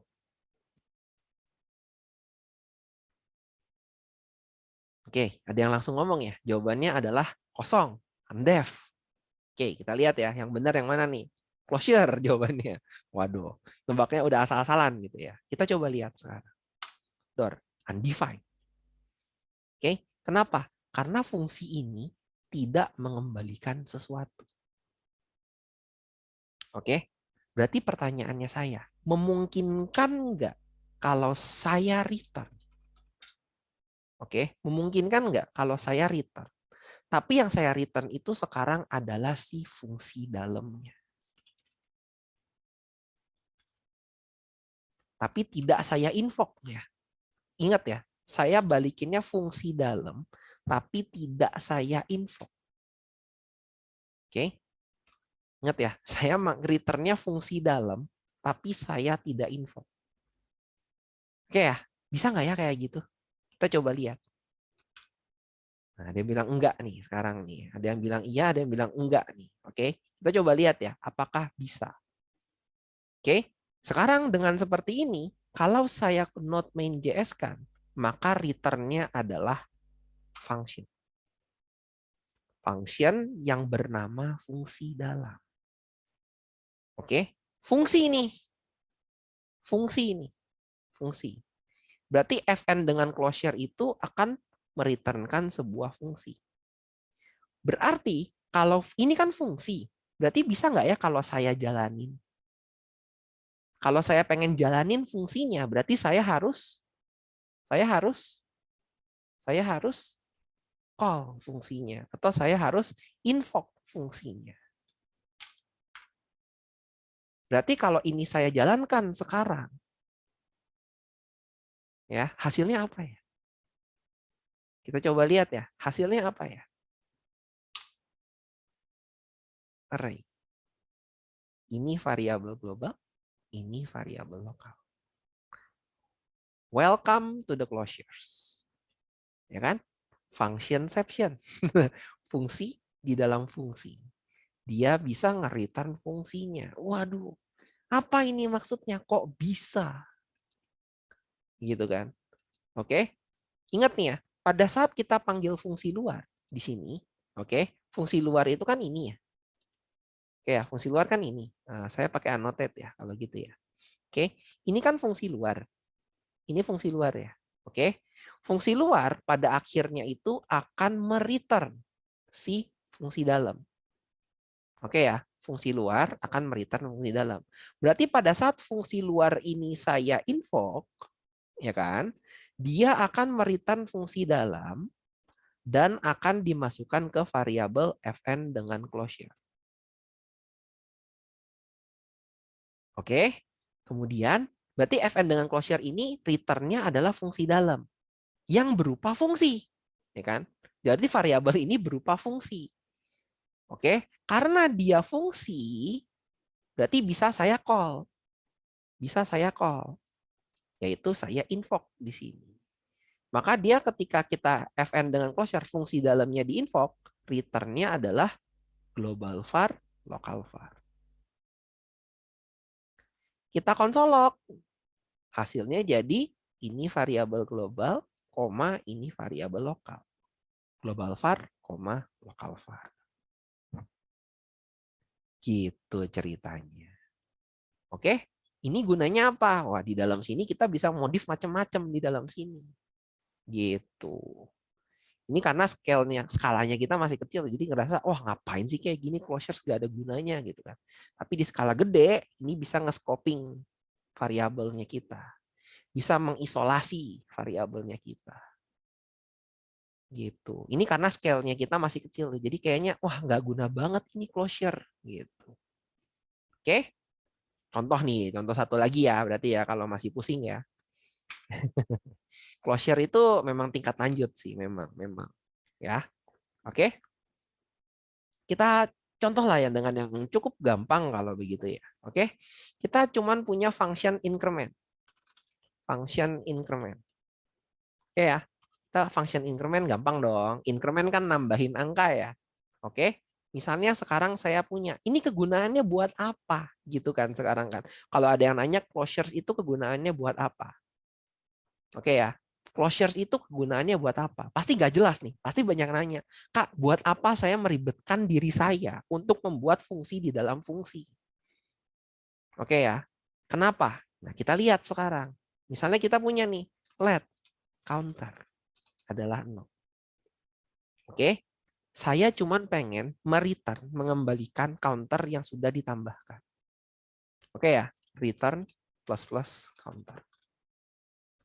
Oke, sekarang pertanyaan saya, kalau saya looping ini, typo. For let i sama dengan 0. I kurang dari 5. I kurang dari 5. I-nya plus. Oke, kalau saya panggil console log, nambahin angka, increment. Oh, nambahin angka. Sorry, saya pakai bahasa Indonesia ya tadi. Oke, kira-kira apa ya hasilnya? Oke, ada yang bisa tebak nggak? Ini saya let i sama dengan 0. I kurang dari 5. Berarti gimana nih? Kayak gini. Ada yang bisa tebak nggak hasilnya? Apakah akan menjadi harapan kita berarti 1, 2, 3, 4, 5 gitu kan?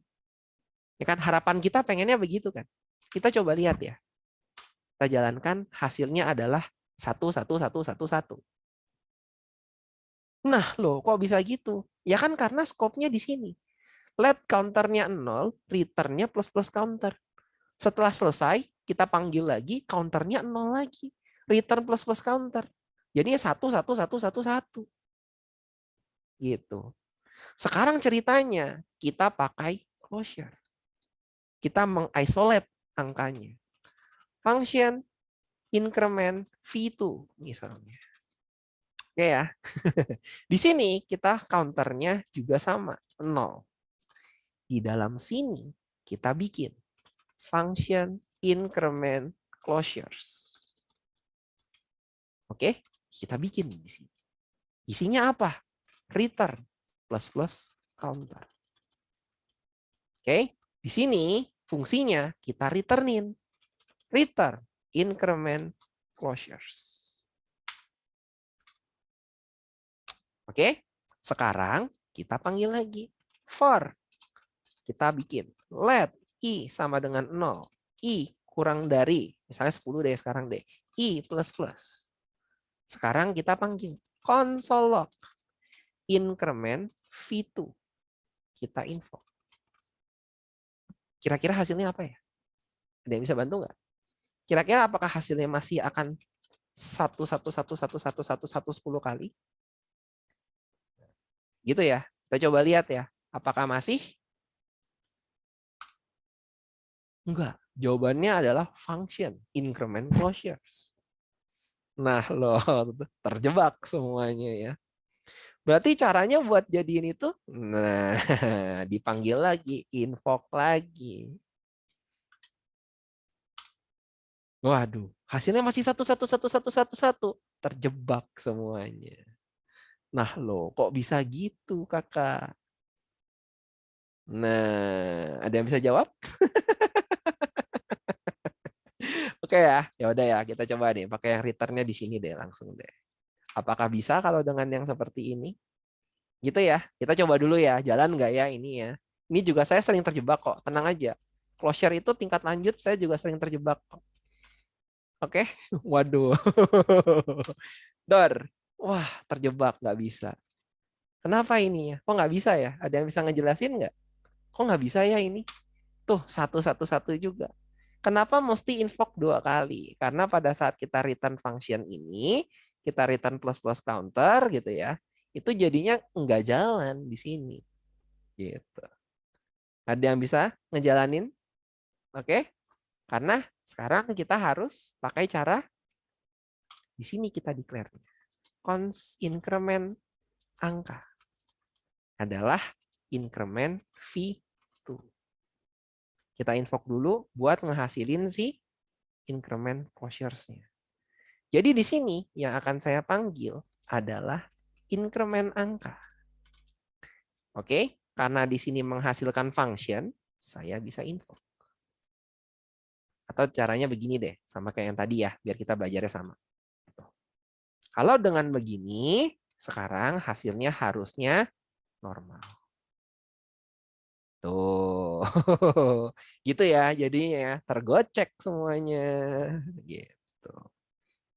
Counternya jadi global gimana? Counternya itu bisa jadi global, tapi untuk kasus yang ini saya pengen mempelajari bahwa bagaimana caranya kita mengisolasikan sebuah fungsi ya sebuah variabel gitu. Oke, di dalam skopnya sendiri. Begitu. Oke, mulai ngantuk saya. Waduh, waduh, waduh, waduh, waduh. Oke, kira-kira seperti itu ya. Jadi sekarang kita punya kasusnya adalah seperti ini. Kita pengen melakukan increment, tapi counternya dia itu ada di dalam fungsinya.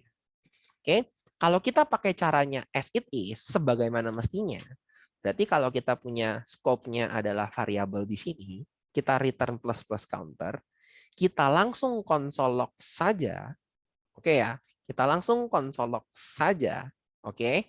Berarti setiap kali kita panggil, counternya adalah 0, return-nya plus plus counter. Jadi 1. Di looping kan? Balik lagi ke sini, counternya adalah 0, return plus plus counter. Jadi 1 lagi. Jadi 1 lagi. Jadi 1 lagi. Jadi 1 lagi. Enggak pernah lebih dari 1. Makanya hasil di sini adalah 1, 1, 1, 1, 1. Gitu. Oke? Ini yang pertama. Yang kedua sekarang, yang ini ya, kenapa harus kita declare dulu di sini baru kita looping? Nah, itu ya pertanyaannya ya.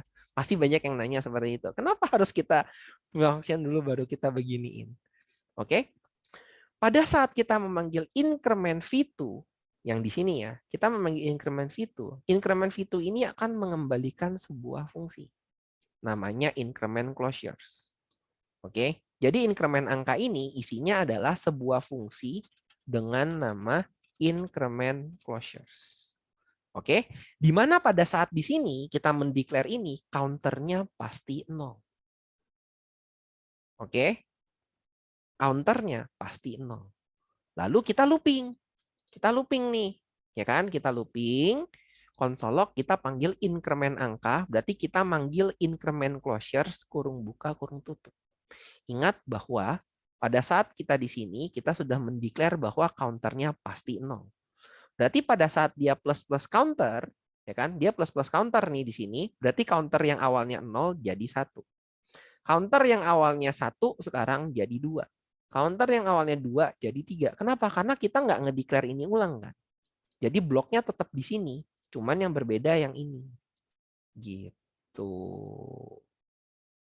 Hati-hati ya. Atau anggapannya ya dia ada di dunia yang berbeda lah. Nah, gitu. Jadi diingat terus-terusan. Gitu ceritanya. Ya, inilah closures. Permainan isolasi variabel. Gitu. Ya. Makanya kan tadi ngomong kan, iya cuman isolasi aja gitu kan. Tapi ketika kita lihat-lihat lagi, wah, ternyata tingkat lanjut ya. Gitu. Oke. Mungkin ada yang nanya habis itu kan. Oke. Mungkin ada yang nanya habis itu. Kak, kenapa sih kok fungsi bisa dibalikin? Gitu kan. Kok fungsi bisa dibalikin? Nah, itu ya pertanyaannya. Karena kembali lagi fungsi itu adalah kasta asas di dalam JavaScript. Oke, di mana fungsi itu bisa dianggap sebagai suatu nilai. Oke, fungsi bisa mempassing argumen dan dianggap sebagai argumen. Dan fungsi bisa mengembalikan fungsi dari fungsi lainnya. Nah, itu ya. Kita udah coba kan kayak tadi ini kan. Ini kan. Jadi kalau ada yang bingung, Kak, kenapa fungsi bisa di-return fungsi lain? Ya bisa. Karena dia sendiri ketika kita mendeklar fungsi dianggap sebagai suatu variabel. Variabel bisa di-return kan? Ya udah. Seperti itu. Welcome to the world. Gitu kan. Nah, kenapa? Kok kayak gini gitu kan? Kita bisa pakai ini buat apa lagi selain pakai closure ketika kita sudah mengetahui fungsi itu adalah kasta atas. Nantikan di pertemuan selanjutnya. Kira-kira seperti itu ya. Oke? Oke. Untuk pertanyaan saya jawab beberapa aja ya. Maaf karena bablas ya waktunya ya. Oke, lokal var di dalam fungsi yang satu dengan fungsi yang lainnya sama nama, bisakah variabelnya? Oke, jawabannya bisa. Karena lokal variabel kan hidupnya di situ-situ aja. Gitu kan. Misalnya saya punya let counter gitu kan. Misalnya saya punya increment V3. Increment V3. Apakah bisa kalau namanya juga counter? Gitu kan, maka jawabannya bisa. Misalnya counter plus 2. Misalnya counter plus 2. Apakah bisa seperti ini? Bisa. Kenapa? Karena hidupnya cuma di sini aja. Lebih dari ini dia akan terbuang. Gitu ya. Terjawab ya, teman-teman yang ini. Tentang. Kak, ada materi JS include database kah? Tidak ada ya, untuk sementara ini belum ada. Oke? Kak, mau invoke tanpa masukin variabel const dengan fn closure. Itu bisa atau enggak? Yang mana ya? Kalau invoke tanpa masukin ke dalam variabel fn dengan closure. Fn dengan closure itu yang mana ya? Ini ya. Oke, yang ini ya. Mau nginvoke tanpa masukin, jawabannya ya nggak bisa. Kalau gitu, ya. Kan invoke namanya. Invoke ya harus manggil sesuatu kan. Apa yang diinvoke? Jadi jawabannya nggak bisa ya kalau yang ini ya. Kenapa var fn dengan closure menjadi fungsi, Kak? Ya itu tadi ya. Karena kita kan ngebalikinnya ini. Kembali lagi ya. Yang ini ya berarti ya. Oke. Fn dengan closure itu ketika kita memanggil fungsi luar. Fungsi luar itu akan mereturn fungsi dalam. Di mana fungsi dalam itu adalah sebuah fungsi. Makanya Fn dengan closure karena returnnya adalah fungsi dalam berarti bisa di-invoke. Gitu ceritanya. Penjelasannya kira-kira seperti itu ya. Kalau langsung return fungsi dalam yang di-invoke bisa nggak, Kak? Bisa. Yang kayak tadi kan, berarti kan yang ini. Kalau saya cuma pengen langsung return aja gitu kan, di sini bisa nggak? Tetap jalan nggak? Jalan-jalan aja. Gitu ya, bisa ya. Jadi jawabannya. Kak, ada penjelasan versi ilustrasi atau animasi? Jujur sih nggak ada sih ya. Kalau yang ini ya, ilustrasinya atau animasinya saya nggak ketemu ya. Oke, mungkin teman-teman yang lain bisa bantu. Soalnya ini lebih ke nested function ya, jadi jarang ada ilustrasinya. Oke, mohon maaf ya. Closure function punya fungsi di dalam fungsi sehingga bisa mengisolasi variabel yang ada di dalamnya. Kira-kira seperti itu ya penjelasan sangat sederhananya. Tapi sebenarnya penggunaannya lebih dari itu. Gitu. Oke. Kalau ada dua closure, cara panggilnya apakah akan tetap sama? Tergantung di returnnya nanti ya, jadinya ya. Oke, tapi jarang-jarang ya kalau kita punya dua closure ya. Jarang-jarang. Contoh kasus penggunaan closure dalam pemrograman, nantikan di dalam React. Kepake banget soalnya.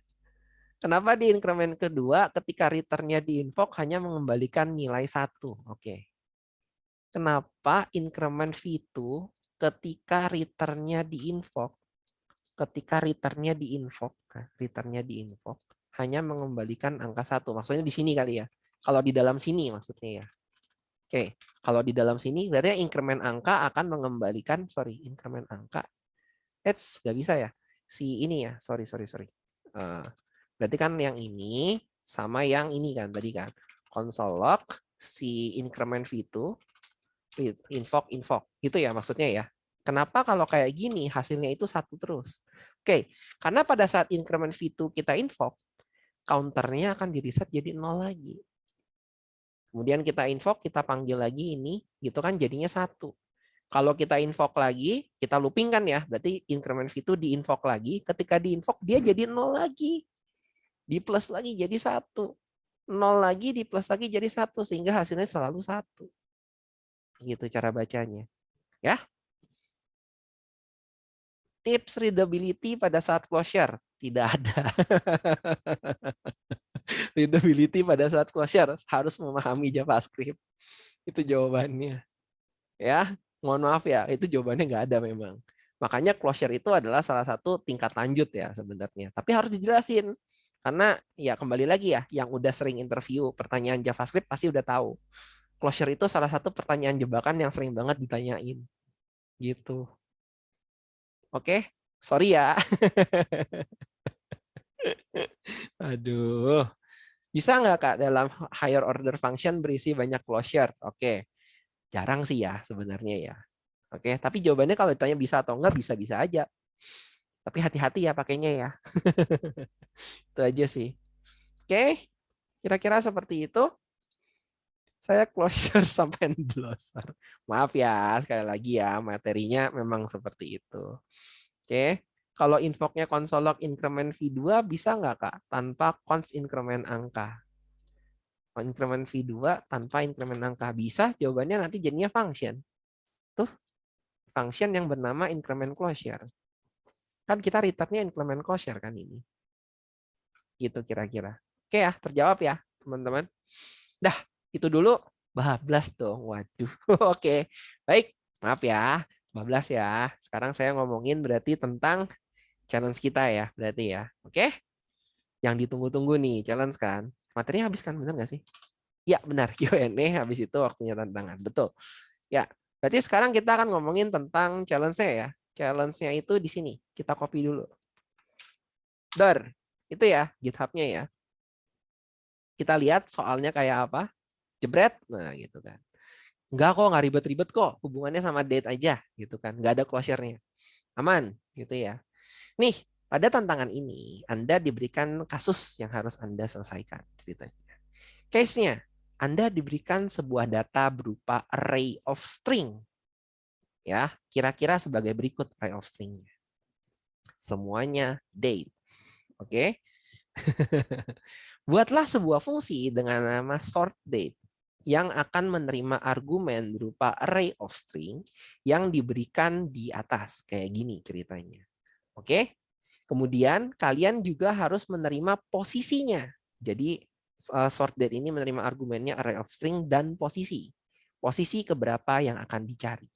Dan akan mengembalikan nilai berupa string tanggal yang dicari dalam format epoch time dalam second, bukan millisecond.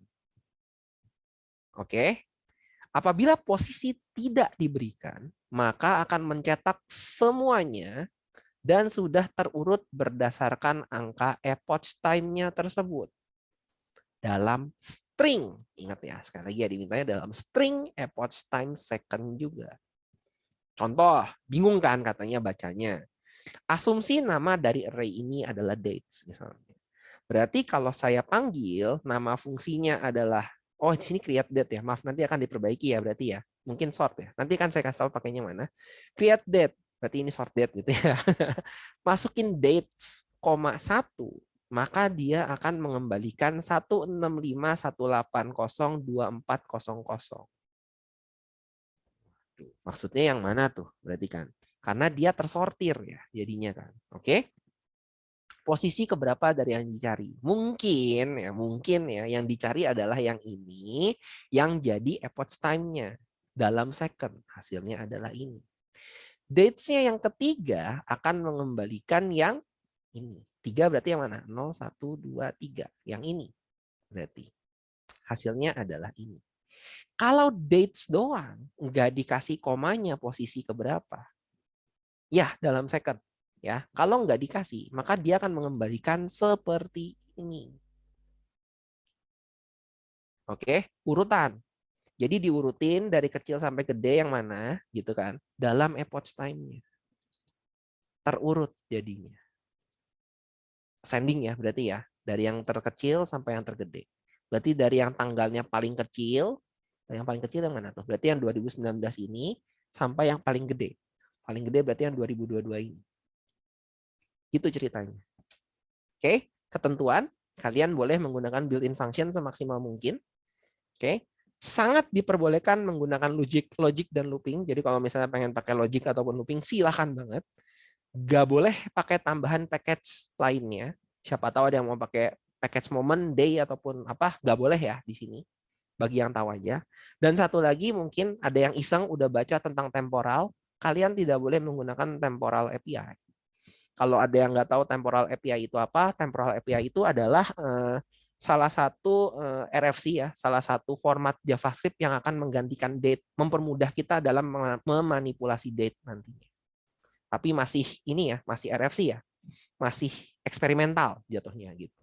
Jadi belum boleh dipakai. Jadi kira-kira seperti itu ya. Temporal itu dates versi lanjut, tapi belum resmi, jadi belum boleh dipakai. Kita pakai yang resmi-resmi dulu. Gitu ceritanya. Oke? Kira-kira seperti itu ya. Maaf ya teman-teman, 12-15 menit lebih. Dan mungkin agak panas ya otaknya malam ini ya. Oke? Tapi ya itulah proses belajar. Ya kalau nggak gitu, nggak belajar nanti. Gitu kan? Oke? Dan nantikan untuk pertemuan selanjutnya, saya berharap bahwa pertemuan selanjutnya itu pada banyak yang datang. Soalnya materi selanjutnya yang habis ini tuh cukup menantang kalau misalnya tertinggal. Oke, jadi ngomong duluan nih ya. Kalau bisa sih yang habis ini usahakan datang ya. Besok ya berarti ya. Ya, yang besok berarti usahakan datang. Gitu. Oke? Iya. Kok itu masih ada yang mau diubah filenya? Iya sih nanti. Kita coba lihat aja dari tesnya ya. Dia pakainya apa? Create date ya. Oke. Jadi yang dipakai create date ya. Di sini kan tulisannya sort date. Saya mohon maaf ya, ini typo jadinya harusnya yang benar create date. Gitu. Oke? Ini aja sih yang diubah nanti. Ya, teman-teman ya. Paling nanti diinfokan aja sih di grup sih. Nggak bisa ganti lagi kan. Karena teman-teman udah banyak yang tekan juga kan ini kan pasti. Udah ada yang tekan kan ya? Iya, udah ada yang tekan. Sip.